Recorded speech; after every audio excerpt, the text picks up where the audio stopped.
So Nina, I wanted to start by asking you about practice, because I've heard you speak about it, and I can tell that there's, it feels like there's some depth of insight that you have into the power of having a practice, whatever it may be, as a real path for guiding oneself forward in life. And so I'm curious if you can remember like the origins of that insight maybe that you had into why practice is so powerful. I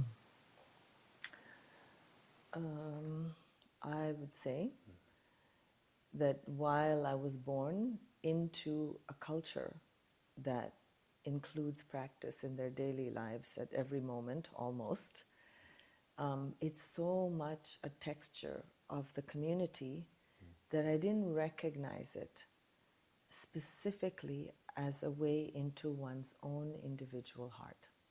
I didn't understand that. I didn't know that. I didn't know what the word practice was. I didn't know what bhakti meant. Like none of these things. It was just part of the way we lived. We had puja in the house. We had festivals. I read sacred texts when I was small, but it was just part of life, you know.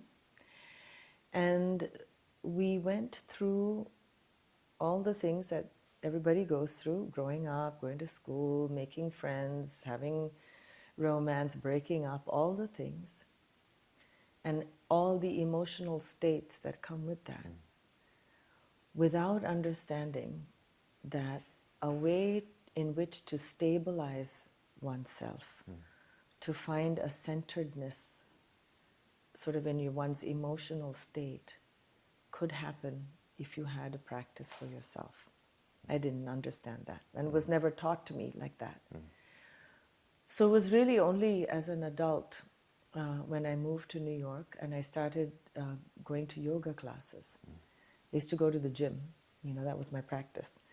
And I started going to a yoga class, and in the yoga class, they taught us a little bit about pranayama, meditation, and there was some discussion about having a sadhana. Again, another word I had never really heard or absorbed as something that I would do. And it was during that time, in my early 30s, when I met Krishna Das. And at the time that I met him, he had already been with his guru in the 70s. I met him in 1996. And had the experience of learning from a teacher like Ram Dass.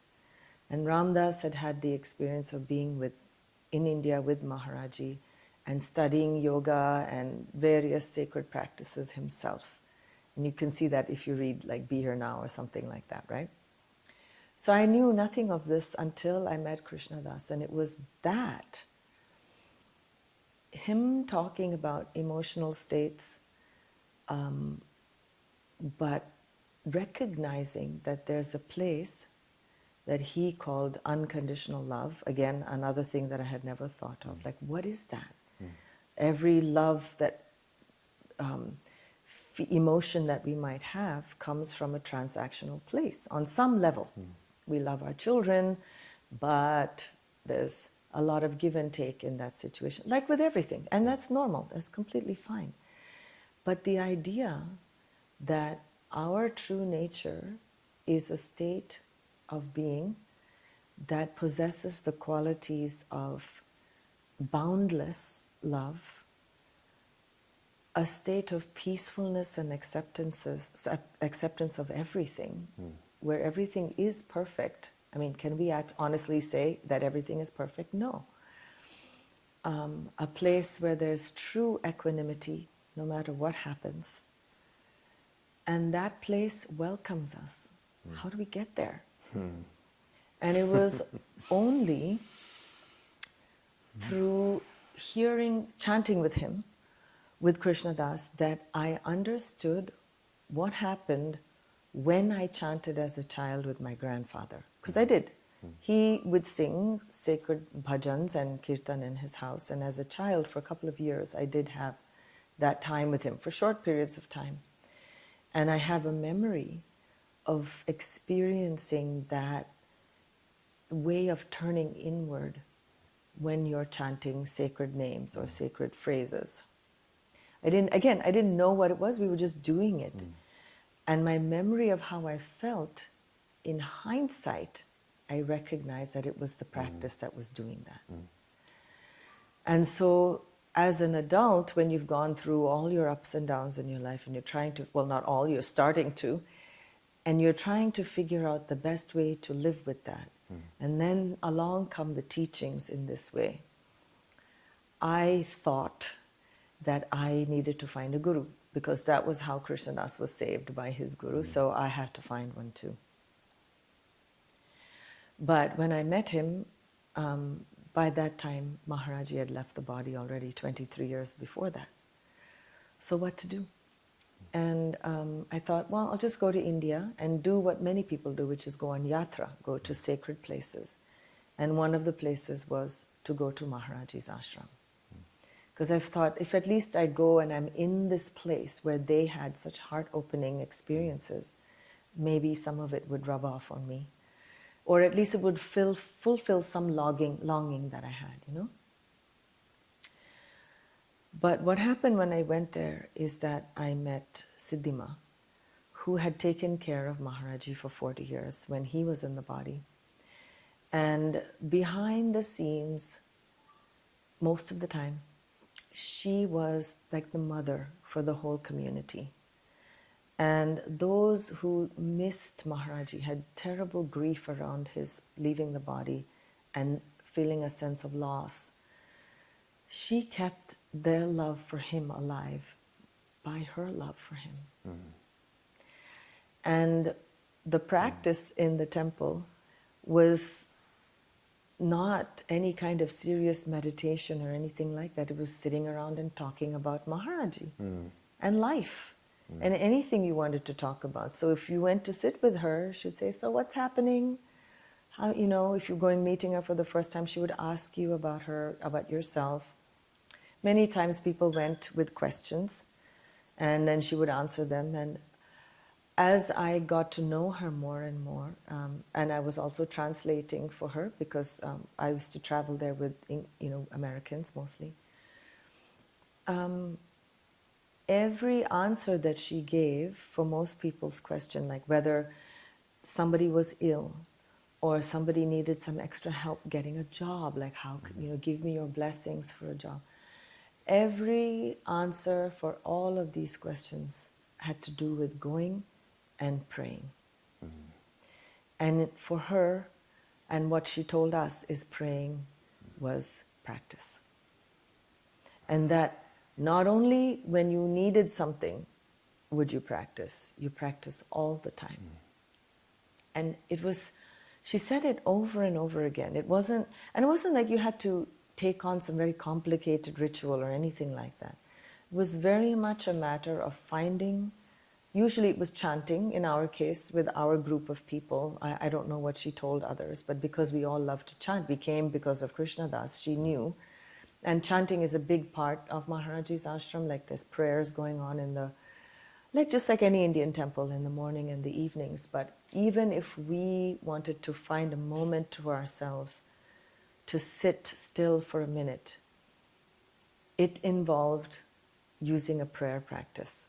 So whether it was using your mala and doing a recitation of a mantra, or singing the Hanuman Chalisa, or going and sitting with the Kirtan walas who used to sit in the temple room and sing all day. One thing or another she would say, do, and then she would say, take a prayer book, and every day find a moment that you can regularly do this practice, even without others, just on your own. And we found that really helpful because when we left, we were left with ourselves, right?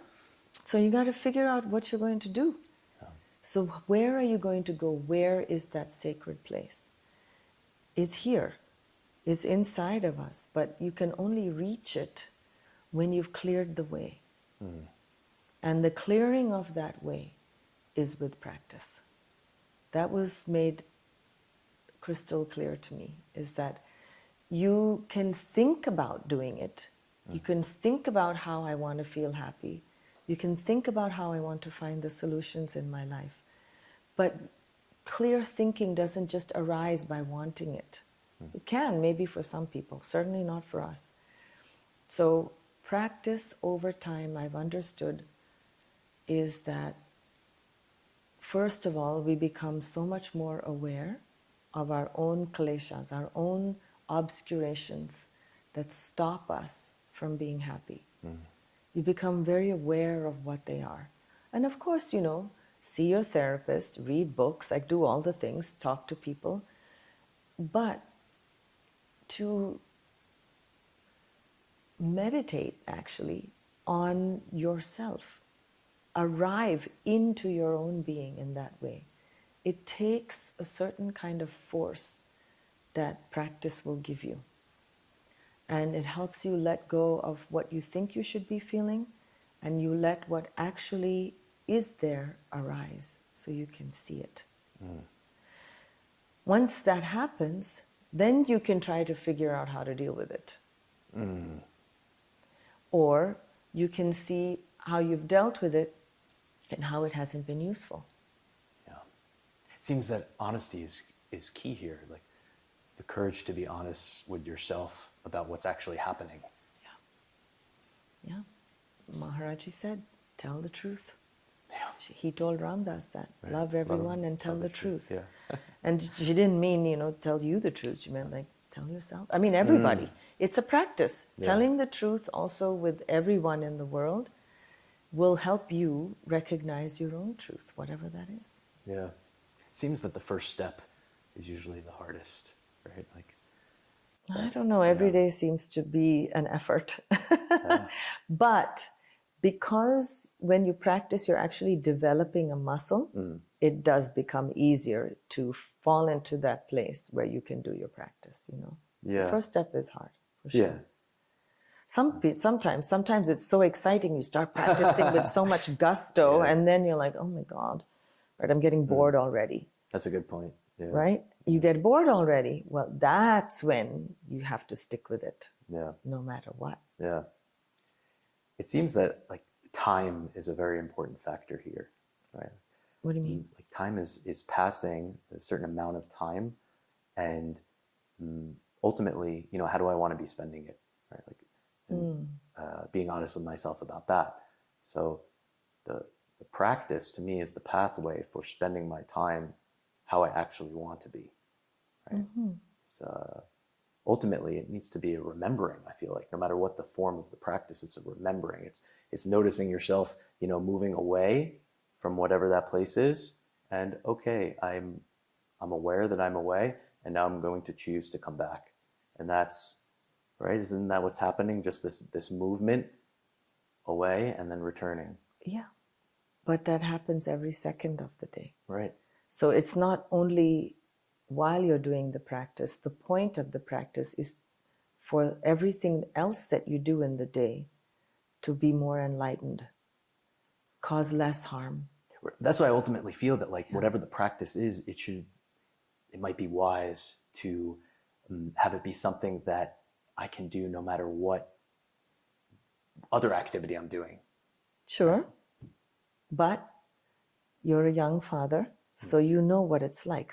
Your day is full between your work, taking care of the children, taking care of the household. Somehow in there, you still have to carve out 5 minutes where you're not doing anything else and only doing the practice. Yeah. Somehow, even if it means like before everybody wakes up in the morning, you're lying in bed and you don't pick up your phone, don't do anything yet, just breathe. Breathe for 5 minutes. Focus on your breath.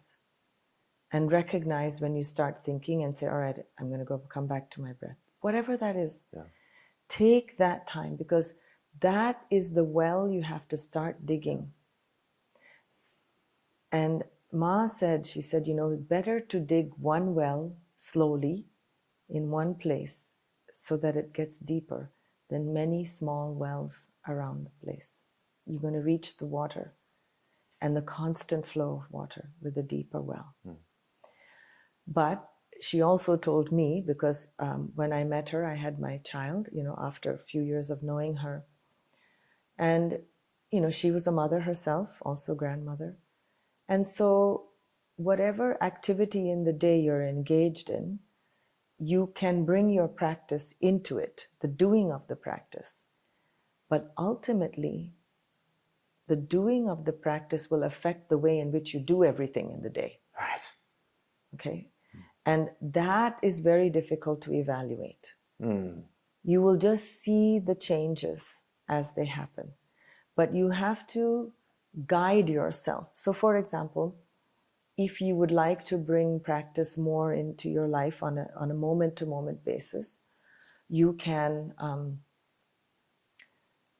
you're making dinner for your kids, right? So one of the things that happens in the temple, for example, is when they prepare prasad, there's chanting going on all the time. So that makes the food blessed. So in the same way, for everything you do, make an offering. When you pour water into your baby's bath, you think about, oh, this is Ganga water. This is sacred. When you're cutting vegetables, you think about, okay, Sri Ram Jai Ram while you're cutting the vegetables. And slowly,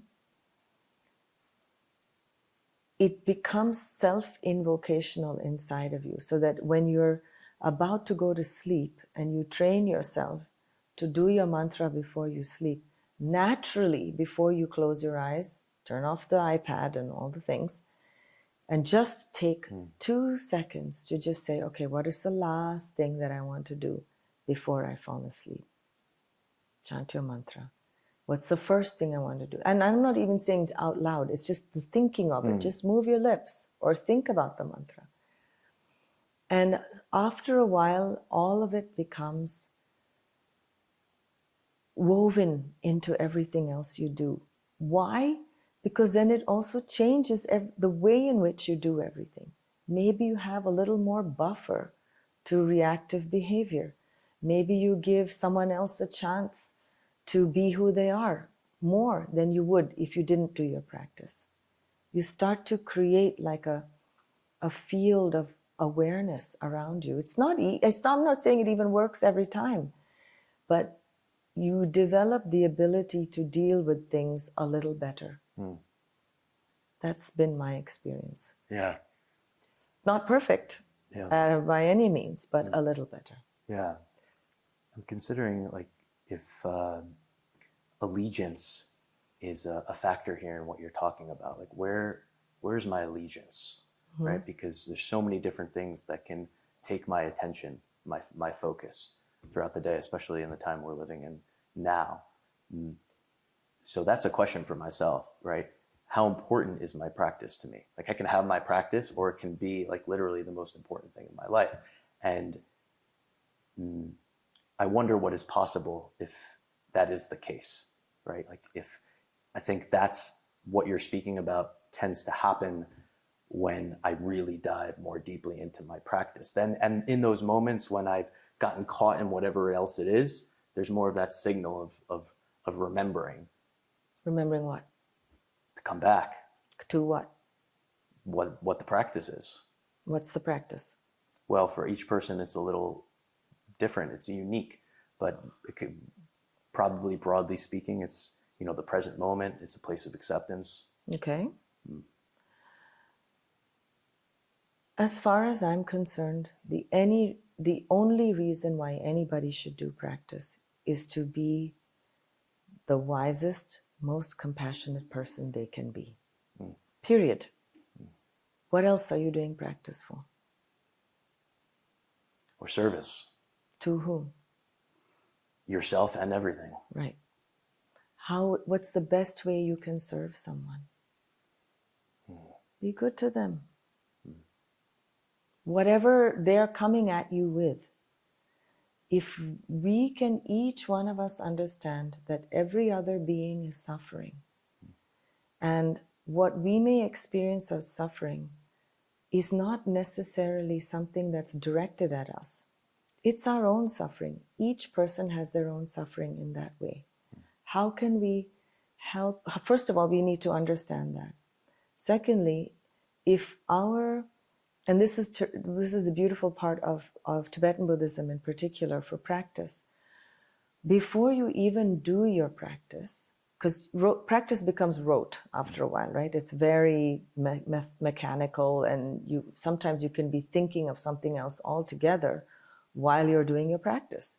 You could breathe for half an hour, but you're just thinking the whole time about how you're angry with somebody else or jealous of somebody else. So let's just remember that about us.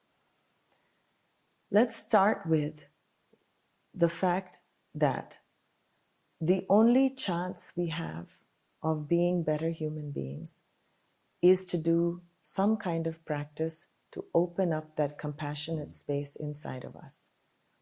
And there are many different types of practice, then they have all the limbs of yoga and all the things, structure that we know about.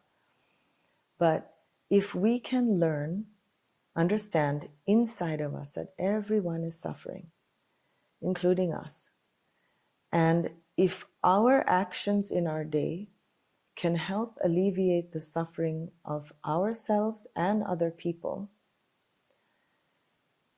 we can make that wish, we can have that aspiration that may my practice not only help me have an enlightened mind, which is a wise mind and a compassionate heart, but may everyone else also have that. So start right there. So that you're raising that, you have that aspiration. And that's how you're going to dedicate your practice. It's not to fulfill like, oh, I said I was going to do 108, so I'm just going to do 108. Some days may be like that. But if you can insert that aspiration just before, it'll change the intention of your practice. That's what you're saying when you're saying remember. That's the remembering part. Do the practice. Let the practice work on you. Some days you might feel a little more spacious after you've done your practice. Some days you'll go straight to your to-do list and you've forgotten what you did, and it doesn't matter. Just do it anyway. But then the last bit, come back to the dedication and say to yourself, whatever merit I might have earned from doing this practice, may I offer that for the well-being of all around me and myself. So make it about, it's a remembering to find that place of unconditional love. There's nothing else. There's nothing else. That the great beings that we've met, that we read about, the reason why we consider them as knowing, all-knowing, is because they actually understand everybody's heart. No one butts up against them. They understand you. I wonder if that's the byproduct of understanding their own hearts. Yes. Right? Like to really have faith, believe that the work that I'm doing on myself ripples out and allows for this service to everyone else. I always like to simplify things. That's very helpful. That is a great thing to tell yourself. Yeah. It's hard to actually accept that because we have so little self-worth that it's hard to even believe that what you might be doing for yourself could help other people. But if we really want to look at the truth, to me, that is the truth. That is that's what's happening. Then follow your heart. It's not going to hurt anybody, for sure, having that thought. Do your practice and then notice whether that changes the way in which you are with other people. Yeah. And how they are with you. Yeah. There's no question to me. I mean, I've been doing it for a long time now. I'm sure you have too. And that's what's been fascinating. Right? But it has to be genuine. Yeah. And, but stuff happens still. I still disagree with people. I still have, but the way in which I feel in that moment is different. And because I feel differently, the result is different. Yeah. Yeah. I mean, to me, my greatest suffering occurs when I take myself very seriously in that. And I still watch myself do it, quite often. Like what's going on? Yeah, like I know what's You're- going on, or I'm caring about what someone else thinks about me a lot. Yeah. Like in those moments, and I see how also in my past and in the present, like it's a matter of length of time actually. So in the past, like I'd be stuck in that for a long time. Maybe that was most of my life, was being stuck in that. And then now it happens, and I'm in it. To me, the acceptance of it is key for the returning. So there's no problem, right? This is all part of the human experience. How can it not be? Right. And then when it's like, oh, okay, you got caught again. Right. And then don't beat yourself up, which it seems you're doing less and less of. So for being in that situation in the first place where you're reactive. Yeah. And I mean, for me, this is a long road. It's a really long road. And that's as far as we can see in this lifetime. We have no idea what happened before we were born into this life, and we have no idea what's going to happen next.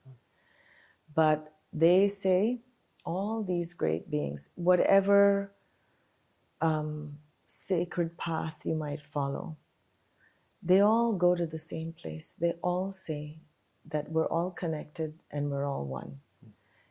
That's a beautiful aspiration, and it's a good direction in which to look, but we don't feel that. We feel separate. We feel separate. We feel separate sometimes, but again, what is the truth? The truth is that, well, I mean, I ask myself, what is the truth? Good. In the separation, is the truth still connection? Is the truth still oneness? Yes. Right. So even in my feeling that I'm separate, Yes. There's a certain role that plays. Yes. 100%. Yeah. That's what I'm saying. So we're turned in that direction of trying to understand what that means. Every guru will say that. All the great teachers have said that. And we feel it because we want to be with each other. Yeah. We want to hang out together. We want to relate with other beings. But then we also want what we want and don't always get it. Yeah. And then we get upset.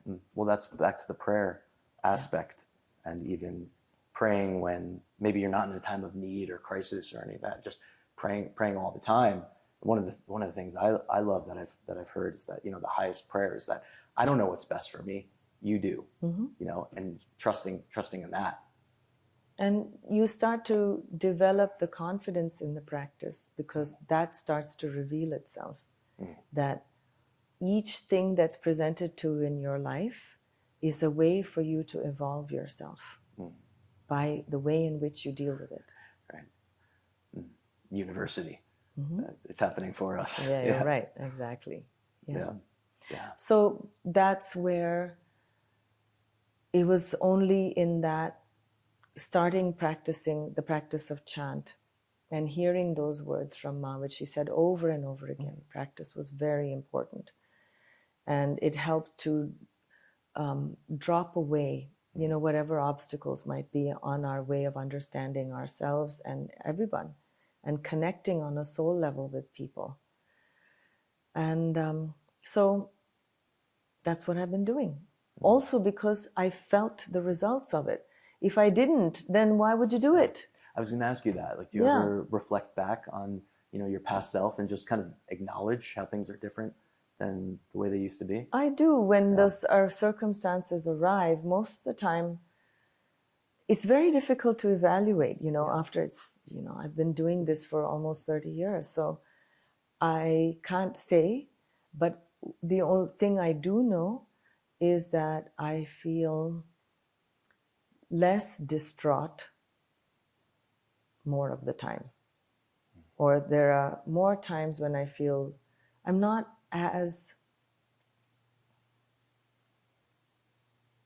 what's the word? I am not as desperate for finding what I need out there as I was when I was younger, because I know that I can find it inside if I look. Not necessarily instantly, but it's there. And sometimes you just need to be quiet and sit with that. That's where it is. That's where the gift of presence lies, is inside of us. Of course, we want things from other people, And we have relationships, and you have to communicate, and you have to work things out. And whether that's your child or your partner or your parents even. Parents, you know, you related with them in a particular way as a young person. Now they're old, you're old, and then you change the way you relate with them. That happened with me and my father, you know.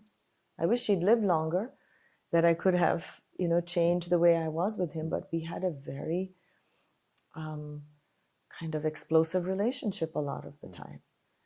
And he died before I had a chance to really work things out. But he lives inside of me. And so when I react to situations that arise that are similar to what I had with him, I've learned better how to be in those situations than I was when he was alive. And of course, my relationship with my mother has completely changed now, so that we are truly spiritual friends. She is my mother, and you know, and I am her daughter, and I have her love in that way. But it's very different. It's taken a different shape, and I hope that it's going to be the same for my daughter. And my daughter and I have had a very smooth relationship, but that doesn't mean that she doesn't have stuff inside of her that she's trying to work out in her, how she feels about me. And we've started talking about it now. She with me and she with her father. And I just, that kind of openness, I think, is really helpful. And being able to have those conversations with the understanding that the practice is giving you some kind of clarity of mind and an openness of heart. It just natural, it just happens. Those conversations become a little easier. Yeah. I wonder about vulnerability too, like the courage to be vulnerable, especially with your child, right? Because the world, in a lot of ways, I think is very intimidating, right? And maybe there's a tendency to cover up that feeling of being scared about life with, I know what's going on, you know, I got it all together. And especially with our children, to kind of present that to them. The truth is, right, we're all trying to figure this thing out and really walking with each other. And that's beautiful to be able to get to that kind of place of equality with your child, right? You can when they're older. When they're small, not so easy. Yeah, but they can. You can still genuinely believe that they're your teachers, because they are too in some ways. You can. Yeah. But my memory of doing what I had to do for my child was literally one moment to the next, on a daily basis, you know, getting her off to school, making sure she was healthy, making sure she was getting through her studies, making sure she had good relationships with her friends. And then there were moments when we could be together and I could kind of relax. Most of the time I was needing to figure out what was the right thing to do at a particular moment in time. It's only when she's grown up and she started making her own choices, which, you know, starts in high school and all those. Some children are much earlier. You might have children who are like speaking their mind very early, which she also did. And then learning to listen to who they are and letting them be who they are. I've tried to do better than I feel I had the opportunity to do. Yeah. But that's okay. My parents came from another background where they had no opportunity to be who they were. They were just kind of there, you know. Isn't that in a way beautiful? It gives purpose to us in our lives to just try to do a little bit better. Yeah. Yeah. Yeah. I mean, I don't know if we need any more purpose other than to just feel happy. We have lots of things that we're trying to accomplish every day. And raising children is one of them. It's a huge responsibility. But how can we do it in a good way where we know that they know that we love them, despite all the mistakes we might make as parents? Because we make them, of course, we're also human. So I've had to look back on my relationship with my parents and let go of certain things that I might have held on to about, oh, well, my mom didn't do this and my dad did too much of this, and you know, and be like, well, that was his way. I remember I was talking to my therapist when my father was alive, and I had a huge fight with my dad. And I said, I don't want to take any, you know, I'm an adult at this point, you know, And my therapist turned to me and said, "Oh, he's just being an Indian dad." Okay. And that is so much the truth. But I didn't want to hear it. Yeah. I said, "But that's bullshit. And I don't want to be talked to that, all this nonsense." But now that he's gone, that phrase of him being an Indian dad was not that just he might have been a bully at certain times. He also took care of me for every single thing that I ever could possibly want in my life. I never felt that my father was not there for me. Can I acknowledge that? Yeah. Well, I'll say for myself, maybe the most challenging part about this experience being alive is the tractor beam of the negativity bias. Mm-hmm. So it seems very common to just focus on what's wrong. Right. So do I want to live my life like that? No. Gratitude, that's where gratitude comes in. Yeah. And acknowledging what we do have and how wonderful, how blessed we are. Yeah. And acknowledging the suffering of others who don't have what we have. Yeah. And to really believe that this experience of being alive is something sacred. Like, do I believe that? That this, you were speaking about, when you're giving your child a bath to make it sacred. Yeah. But like, do I believe that this experience that I'm having right now is something special and sacred?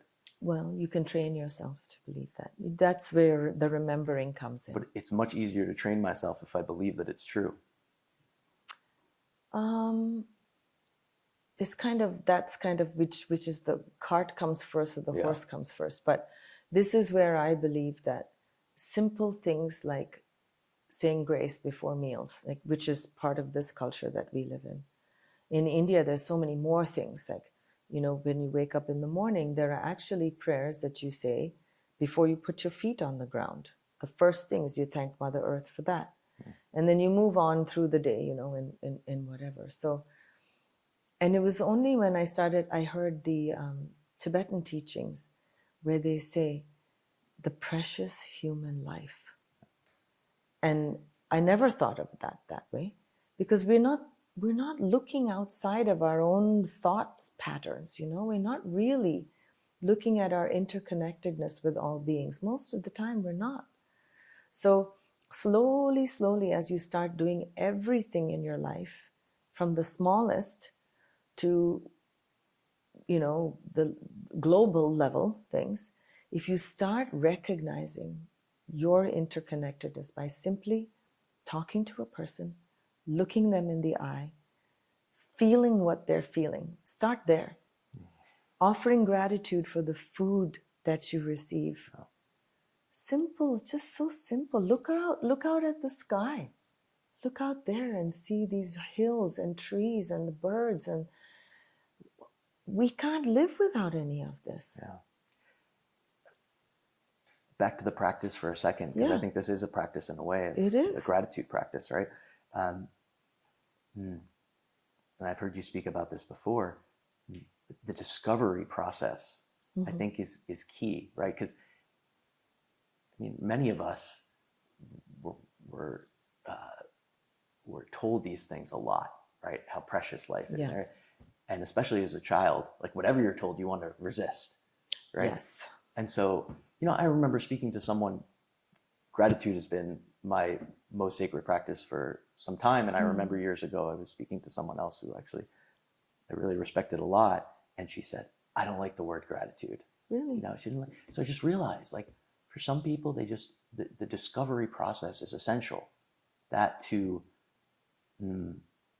find the truth in your own time, right? And it doesn't really work so much. And I think about this with parenting all the time. Like, I want to share my truth, my feeling with my daughter, but I think giving space to discover is perhaps even more important than just offering whatever it is. I think that children, there's so much developing inside of them. You can't feed them philosophy when they're small. Exactly. Just let them play. Love them, hold them, play with them, give them boundaries because they need boundaries. Encourage them when they need. My daughter's 23 now. She grew up in my lap. Does she do any practice? Do I tell her to? I mean, the answer is no to both. I said, you know what there is. If you're feeling anxious at night, you know what you have to do. She's got to come to it on her own. Yeah. But she knows what's there. And you know, and it's so familiar for her. She just has to fall into it from her individual space if she's going to adopt it for herself. Yeah. But she's not, and that's okay. Yeah. She goes out and does what all young women do at her age. But she does take care of herself, and she's a good friend, and she's a great daughter. That's all I wish for her, and that she finds her path toward happiness, whatever that is for her. It's her own. She picked me as her mom, so I'll do my best to help her along the way, but I cannot insist. And so recently we were in India, and she came with me, but my family was also traveling with me, my mother and my sisters, and we went up north, and we went to a couple of Krishna Das's concerts. He was chanting. And then I was going to take my daughter down south to where my family is. I mean, they're not my close family anymore because my family all lives in New York. But she had never been down south as an adult. She doesn't speak the language either. And for her, connecting with my cousins who I grew up with, one of my great aunts who's like 102 years old, and just watching them together, there was nothing to learn there. She felt that connection, you know. And then I said, I'm going home.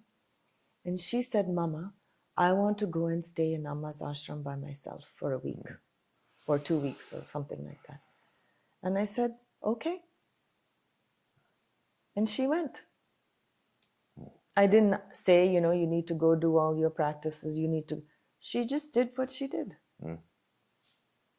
And she came back and she had a great time. And now she's back to her life in New York. So all we can do as parents is just to do our best to let them know that we're here for them. And as they're changing, as they're growing, we grow along with them. Not to be kind of sticky in that. And give them the honor and respect that they deserve as human beings, as people. And, you know, there'll be pushback, but it's okay. We can handle it. Accept that too. Yeah. I did it. I was very rebellious as a kid with my parents. I gave them so much anxiety. But then I grew out of it. Nina, thanks so much for taking the time to do this and for being here. It means a lot to us to have you here at Yogaville, really. We look forward to it all year. Thank you, Avi. Yeah. Appreciate that. Yeah. Blessings to you. Thank you. Me too. Thanks for listening. If you've enjoyed this content and think others might as well, please feel free to share and subscribe.